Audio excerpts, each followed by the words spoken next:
What is going on, everyone? So this is the updated 2020 Chevrolet Bolt EV. Now for 2020 you get more range, and there's also a few updates as well as different colors. So this is my full in-depth review. We're going to check out every single detail about this car, and I'm going to drive it until the battery is completely dead and see how much range we can actually get out of this thing. Lucid dreaming over Tokyo.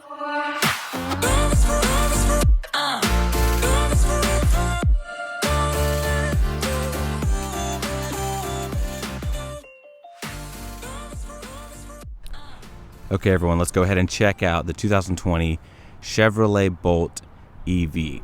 Now this is going to be the premier trim, so what that means is this is the fully loaded model, and as is, this is right around $43,000. Now, you do get the federal tax credit, unfortunately, because Chevrolet has sold a lot of these. It is reduced down to like the mid to high thousands. So it used to be $7,500, now I believe it's around $1,800, and that is going to be put into the pricing of this vehicle. Now do remember that Chevrolet does do discounts on this car, so unlike Tesla, who does not discount their vehicles, you can still get a discount on top of the federal credit with the Bolt EV.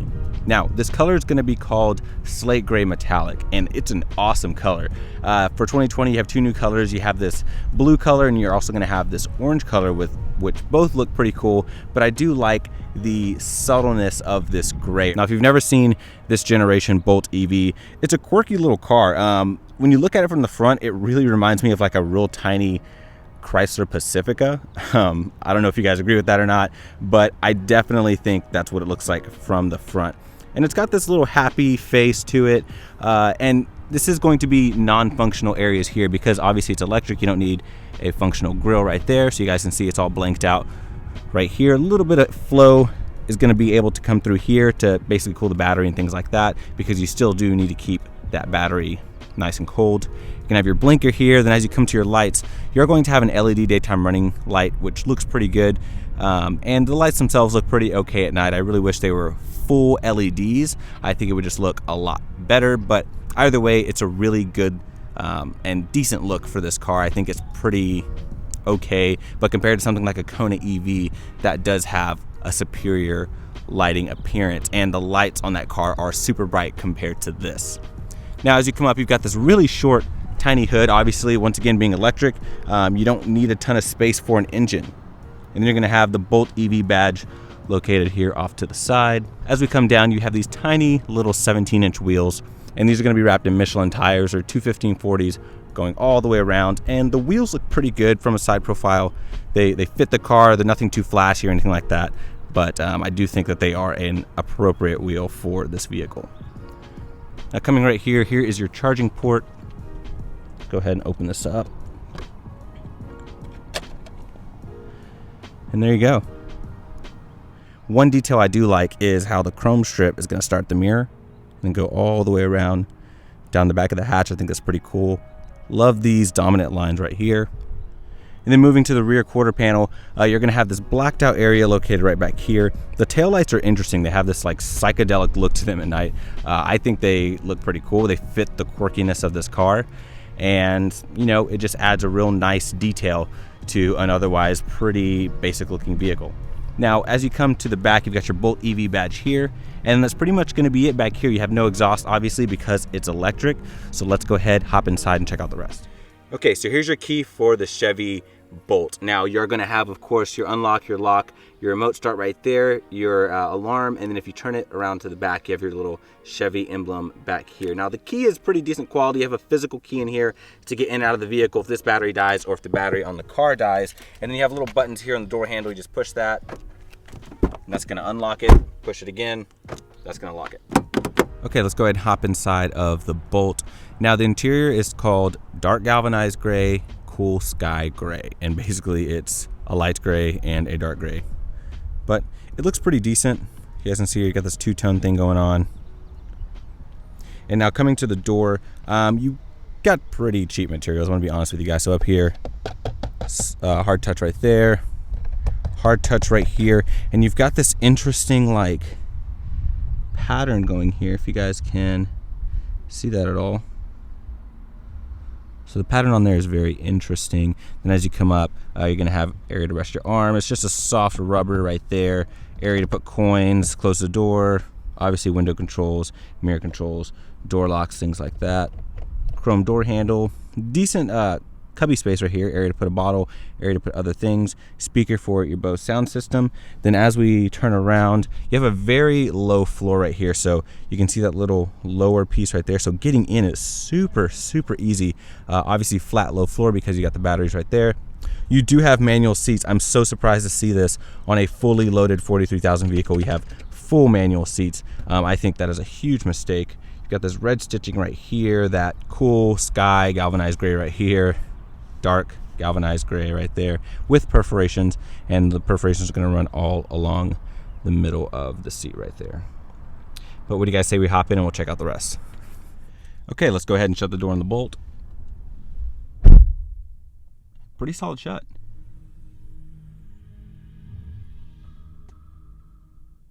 I'm not gonna lie to you guys, I really like that startup. Here's a better look at it since I didn't catch it right off the bat, but it looks really cool, and I love that little sound that it makes when it starts up. Now to start, very simple. As long as you have the key in here, obviously you're just gonna put your foot on the brake and you're gonna hit that blue power button to start.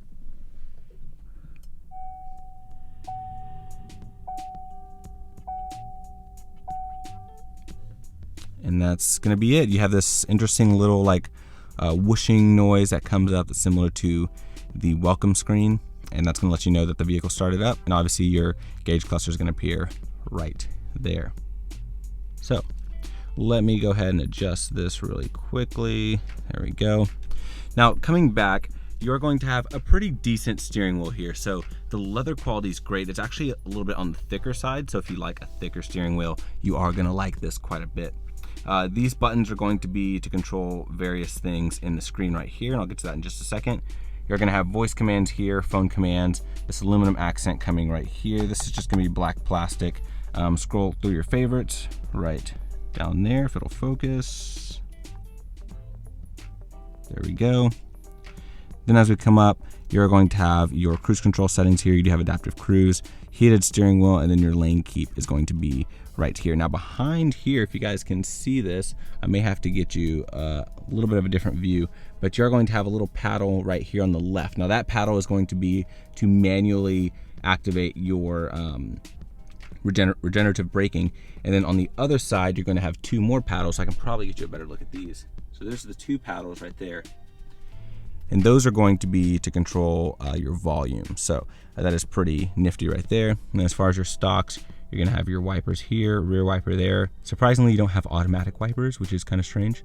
And then over here to the left, you have your automatic high beams, blinkers, and then things like that. So very easy to use. Now let's go ahead and get to this screen here. So here's your screen, really simplistic, and using the buttons on the right side of the steering wheel, I can scroll up and down and see different things through here, like my miles per kilowatt hour. Now this is not completely representative of what this can do. Once I get to the drive, we're gonna reset everything and then go for that. And then you can scroll left and right through different things, vehicle info, audio, phone, layout, and you can get, you know, pretty creative, enhanced, modern, and you can do whatever layout basically fits your style. I like this one the most.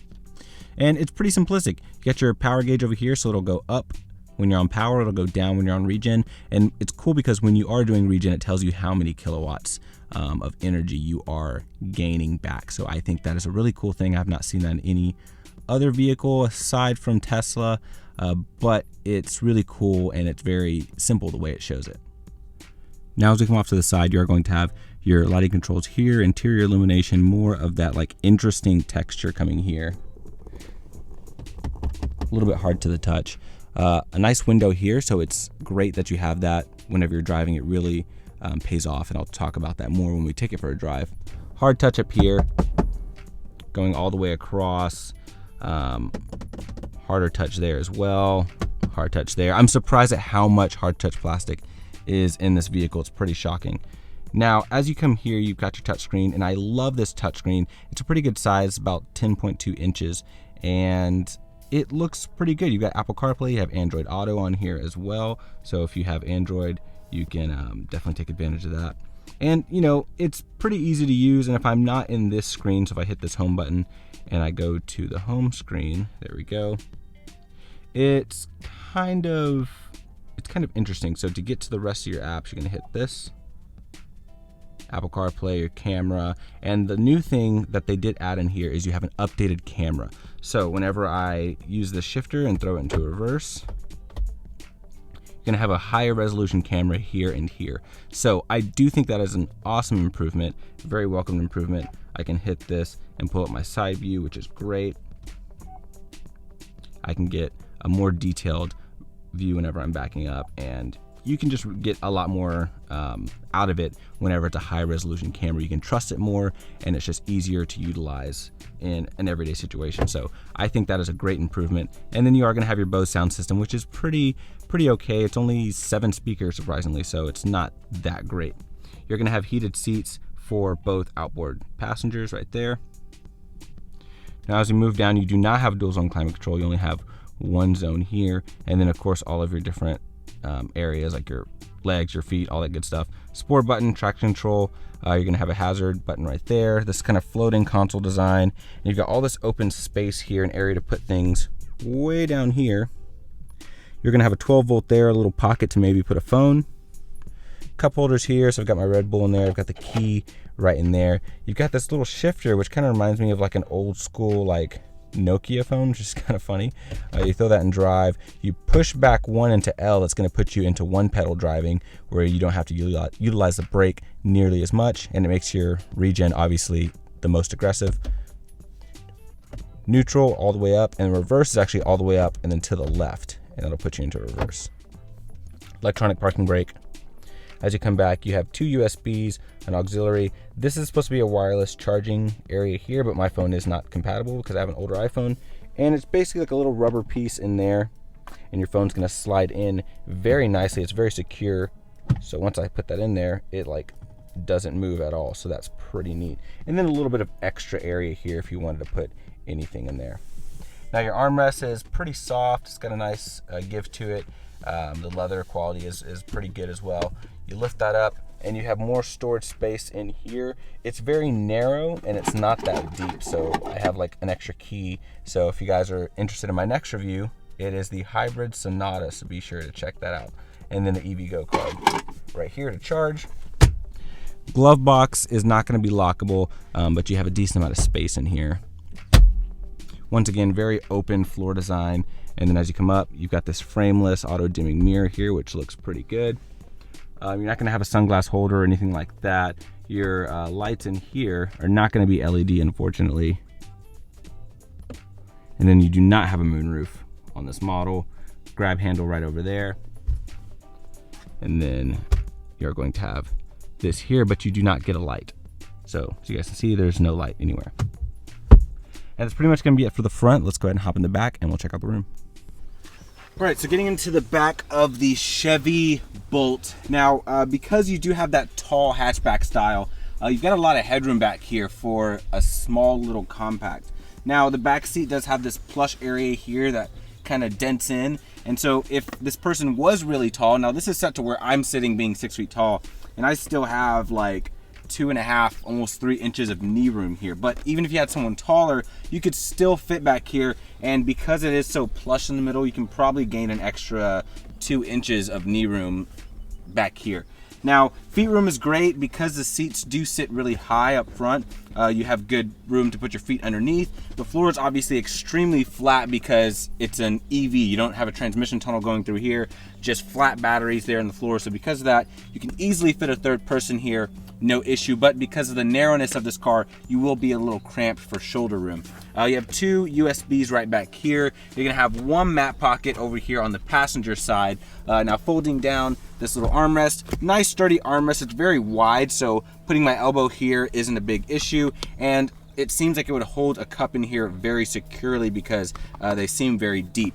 Now, other than that, that's pretty much going to be it back here. The seat quality is pretty good. You have a little hook here, no grab handles, and then you are going to have lights right up here as well. Now, as far as the door Shutting the door pretty solid shut. You do have heated rear seats back here, so both outboard passengers do have heated seats, and you have a real tiny cubby here off to the side, but door materials are pretty much the same as the front. You have like hard plastic everywhere, and that's pretty much gonna be it for the back. So let's go ahead and see the trunk space. Okay. All right, so coming to the back of the Chevy Bolt, you're gonna have about 16.9 cubic feet of space. Now under this Chevy emblem, there's a little button, you just hit that, and it's gonna open right up. Now you do have a little cargo cover here. The floor does have a cavity underneath, so you can lift that up, and there's a pretty deep amount of space underneath here. Now obviously you can fold the seats down as well. There's a little button on the back of the seat to fold it down, and then you have a lot more usable space back here at that point. But I mean, that's pretty much gonna be it. You have a little light here off to the side. There's really nothing else to talk about back here, so let's go ahead and see what's under the hood. Okay, so under the hood of the Chevy Bolt, now obviously you don't have an engine, but unlike someone like Tesla or even the newer EV brands that are utilizing the skateboard platform, this is going to have the motor under the hood as opposed to just being bolted underneath. Now you don't get the front trunk area because of that, but it's cool because you can see all the workings of the little motor right here. Now this isn't the actual battery. The battery is going to be placed right in between the wheels in the floor, and this is just going to be your motor that's going to get that energy from the battery, put it to the front wheels only. So this is only front wheel drive. You cannot get an all-wheel drive, and this is going to make 200 horsepower, 266 pound-feet of torque, and this is a 66 kilowatt-hour lithium-ion battery pack. Now, new for 2020, they do have the updated range, so now this gets 259 miles, and we're about to find out if that's true in the real world. Okay, you guys, so now I'm going to drive the Bolt EV, but I'm going to drive it and see how many miles I can squeeze out of this battery. I think it just stops charging. I'm right here at the EVgo station. I heard a little bit of click, and it says unable to charge, if you guys can see that right there. But as you guys can see, it's completely full. So I'm gonna say that's pretty much full. 205 miles. I'm actually driving to San Diego. I've never been there. It's only 70 miles. So I'll have to drive a little bit more to completely deplete the battery. So we're gonna go there. I gotta go pick up my wife, and then we're just gonna cruise around, I guess. But either way, I'm gonna see how many miles I can squeeze out of this, and if this can beat the Kona Electric and what I got on that car. So let's go ahead and get started. Okay, so driving the Bolt EV on our way to San Diego. So initial impressions as I'm here on just a normal around town road. The Bolt feels good. It feels like a typical EV, and if you've never driven an EV, the way that feels is you have instant power at your disposal all the time, and the amount of power that you get is completely based off of how far you go on the accelerator pedal. So if you go 50% on the accelerator pedal, that's 50% of your power. If you just mat it, that's 100% of your power as soon as your pedal hits the back of the floor right there. So it's instant, it's quick, and what that means is driving around town is so effortless, and depending on how you drive this, it can be a really smooth and easy experience. So right now I have it in the L mode. So when you put it into drive, you have your normal drive mode. So let me go ahead and put it in normal drive, and I let off the accelerator. It's regenning, but at a very slow rate. So it's only 3 kilowatts that I'm regaining from me coasting down this pretty big hill. And then I'm using the brake right now to slow down, but as I use the brake, it's also regenning as well.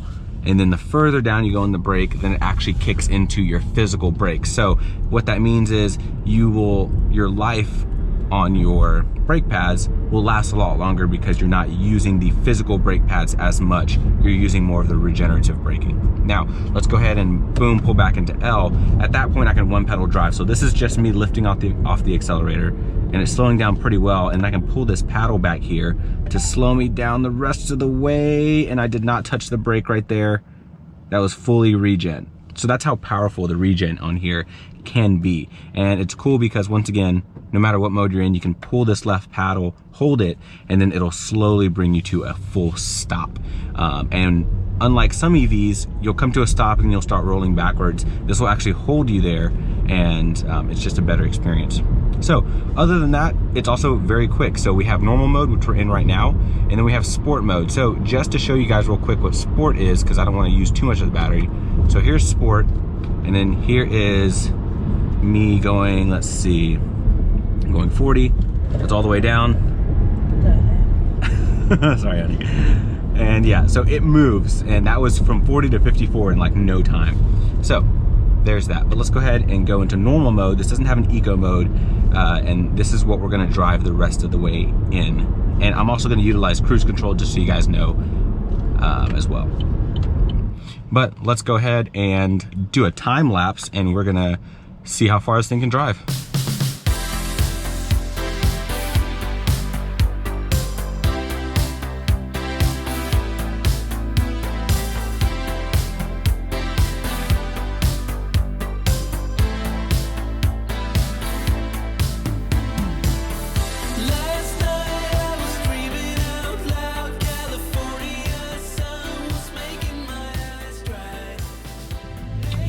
All right, everyone, so we're in downtown San Diego, and there's one thing I want to mention because I think this is a huge strike against the Bolt that I just realized. So I thought this had adaptive cruise. It does not have adaptive cruise. Every other vehicle in this class has it, this doesn't. There's a little car symbol here in the middle, and that is actually just forward collision warning. So I can hit it, collision alert, it tells me 3, 2, and then 1. And I noticed it was not slowing down when I was on cruise control. So basically it just alerts you and says, hey, you're getting too close to this car, you need to brake, and then you have to brake. If you are more analog and you like to do things like that, sure. But every other vehicle this competes against has adaptive cruise. So I think it's unacceptable that this does not have adaptive cruise. And it's very strange because you have a lane keep assist, or lane keep, and it doesn't have adaptive cruise. So very strange, but either way, we're gonna hang around San Diego for a bit, and then we'll head back to Laguna Niguel. Okay, everyone, so leaving San Diego on the way back to Laguna Niguel. And I've driven exactly 100 miles, well, 99.6, and it looks like I have 136 miles remaining. So now we're creeping up closer towards 240-ish miles projected if we combined the 136 miles remaining and the officially right now 100 miles driven. So that, once again, it keeps getting better and better and better. So it's starting to look like this could potentially get close to what the Kona did, and I'm very curious to see if it actually does. So once again, I'm gonna keep driving it until I absolutely cannot, and I'm gonna time lapse it on the way back home.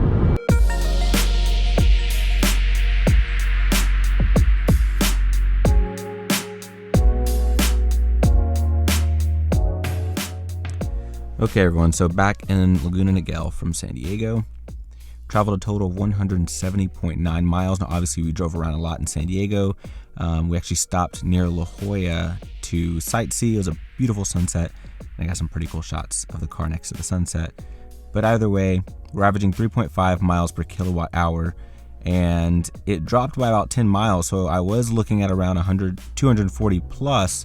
Now it's back to 230 miles. So as soon as I hopped on the highway, that average miles per kilowatt hour dropped. So obviously this is way more efficient around town, because when I was driving around San Diego, lower speeds, that really bumped up my range. So biggest difference between this and the Kona seemed to be a lot more efficient at higher speeds and also just as efficient at lower speeds. But I'd really be interested to do an actual long-term test between the two, just driving around town and then just driving on the highway to see which one's more efficient and where. But either way, talking about the Bolt, this is looking to be a little bit better than still when we started. 205 is what it was projecting, looking closer to 230-ish. So now I'm going to drive around town the rest of the way and see where I can get this at. Now, just like the Kona video, now my wife is no longer with me. It's just going to be me driving.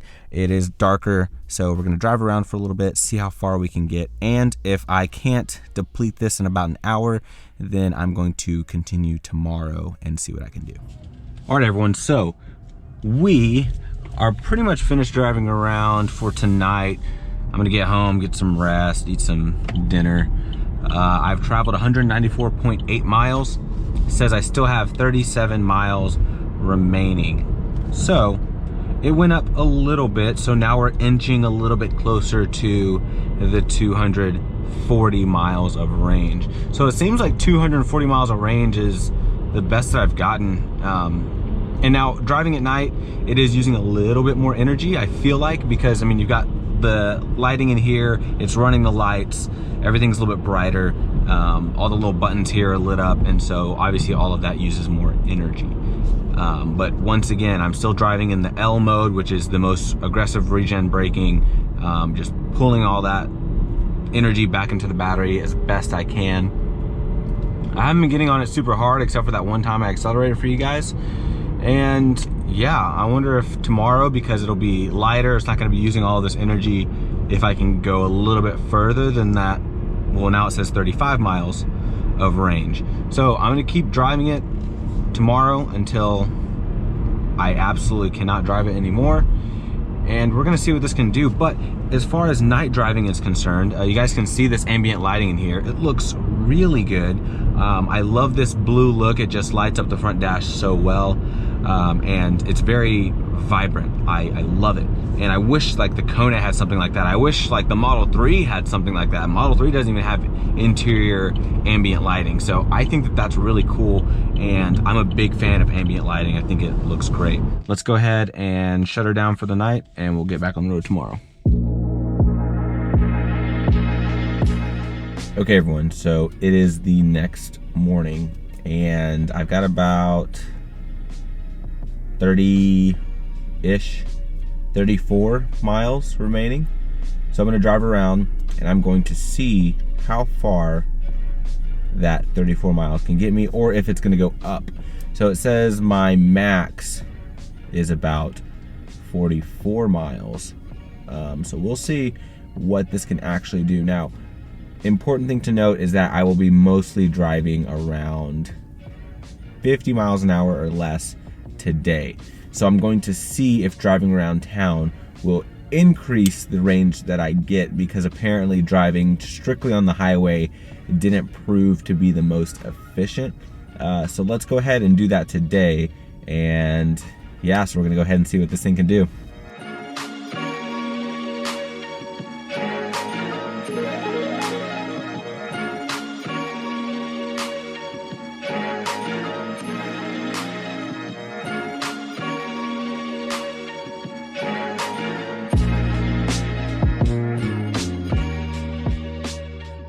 All right, you guys, so the battery died. I wasn't planning on it dying, but the charging station is literally right here. And I'm not kidding, I can't go any further. So if I get in, it says, out of energy, charge vehicle now. But here's the impressive part. I drove 256.3 miles, averaging 3.6 miles per kilowatt hour. And literally, if I throw this into drive right now, well, it won't even let me go into drive. So foot's on the brake, won't let me go into drive, but let's see if it'll, so it will let me go into neutral. Obviously won't let me go into reverse. So neutral and park is all I can do. So I'm gonna have to push it here. And yeah. Okay, so let's go ahead and wrap up my review here. Now, to say this as quickly as possible, at the beginning of the video, I posed a question, would I choose this over the Kona Electric? And my short answer is no. And here is why. I think the Bolt is a really good car. As a matter of fact, my wife liked this better than the Kona. And we had really high hopes for this car because I have not driven this vehicle yet. But as we spent more time with it, our desire for this dwindled down and dwindled down and dwindled down. I'm in a very unique position where I'm able to test not only this, but all the competitors for a lengthy amount of time, a week each. And, you know, I think with this, I had high expectations, but driving the Kona first really was not a benefit to this car. And when this car came out, it was great. It came out before the Model 3, and it had all the makings of an awesome EV, and it still is a good EV, but I think because the Kona Electric exists, my money would have to go to that. Now, let me also explain a few things. In terms of the range that I got, I feel like it can do better if I would have driven mostly around town, going maybe 60 or below.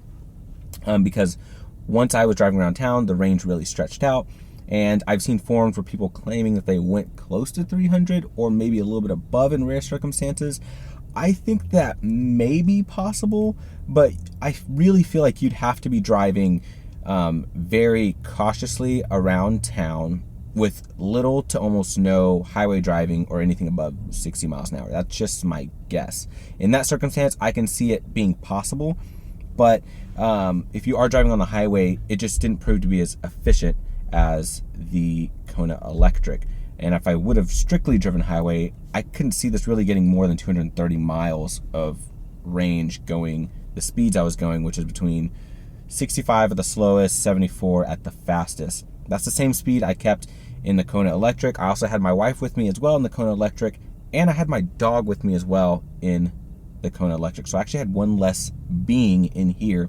Also, the Kona has a 64 kilowatt hour battery pack.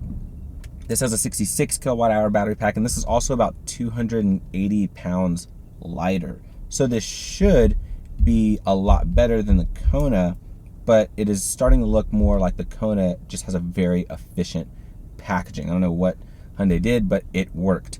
As far as the infotainment, I actually prefer this over the Hyundai because their infotainment and their gauge cluster seems very boring and lackluster. This has more vibrant colors. I love the ambient lighting in here. I love the quirky feel, and I love the exterior of this over the Kona. By modern standards, it's still a good EV. It's just not great like the Kona Electric is, so that's where my money would go. And you also have less room because it's narrower, which equates to less room in the trunk as well. You don't have full range adaptive cruise, and you don't have full LED lights on this like you do on the Kona as well. So that's my honest opinion, guys. Once again, not saying you shouldn't get the Bolt. A lot of people are going to get it anyways, despite what anyone says, just because they like it, and that's totally okay. But I am in a unique position to where I get to test these vehicles, and that is my personal experience having driven both. But thank you guys for watching. Like this video if you enjoyed it. Subscribe for more. Hit the notification bell, and I'll see you in the next review.